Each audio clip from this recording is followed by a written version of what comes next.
നിങ്ങളുടെ 6 മാസം മുമ്പ് ചെയ്ത റൂട്ട് കനാൽ വേസ്റ്റായിപ്പോയി. അതെന്തുകൊണ്ടാണെന്ന് ഞാൻ ഇന്ന് പറഞ്ഞുതരാം. ഒരു പ്രാവശ്യം നമ്മൾ റൂട്ട് കനാൽ ചെയ്ത് കഴിഞ്ഞാൽ പല്ലിൻ്റെ ബ്ലഡ് സപ്ലൈയും ന്യൂട്രിയൻസ് ഒക്കെ പോകും.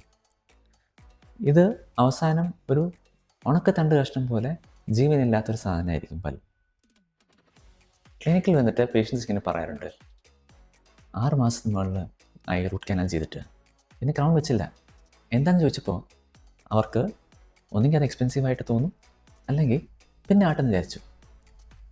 ഇനി എന്തെങ്കിലും ഒരു ദിവസം ഇവരെന്തെങ്കിലും കഴിക്കുമ്പോൾ നോർമൽ സോഫ്റ്റ് ഫുഡ് ആയിരിക്കും, ഹാർഡ് ഫുഡ് ആവണമെന്നൊരു നിർബന്ധമില്ല.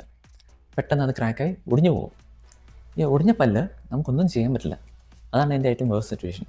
നമ്മളിത് എക്സ്ട്രാക്ട് ചെയ്തിട്ട് ഇംപ്ലാന്റ് വെക്കേണ്ടി വരും. അപ്പോൾ ആ റൂട്ട് കനാൽ ചെയ്ത പൈസ ഒക്കെ വേസ്റ്റായി പോയി.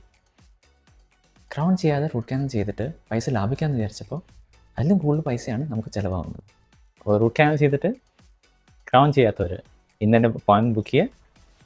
നിങ്ങളുടെ ഓരോ പല്ലും പ്രഷ്യസ് ആണ്. അപ്പോൾ നിങ്ങളുടെ ഫ്രണ്ട്സ് ആരെങ്കിലും ക്രൗൺ ചെയ്യാതെ റൂട്ട് കനാൽ മാത്രം ചെയ്യുന്നവർക്ക് ഇത് ഷെയർ ചെയ്യുക, അവർക്ക് ഇൻഫർമേഷൻ പാസ് ചെയ്യുക. For more informative videos, please follow.